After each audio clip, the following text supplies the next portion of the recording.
Miraculous gardening. How to plant a fruit tree. Miracle tip number 1. Be selective. Start with a fruit tree that thrives in your region. Miracle tip number 2.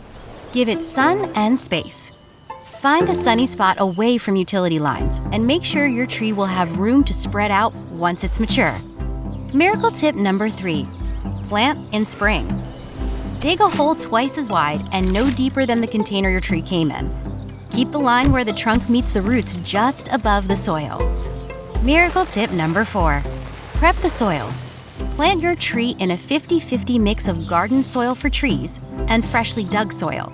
Tamp it down, and then use the extra soil to create a well for watering. Miracle tip number 5. Keep it hydrated.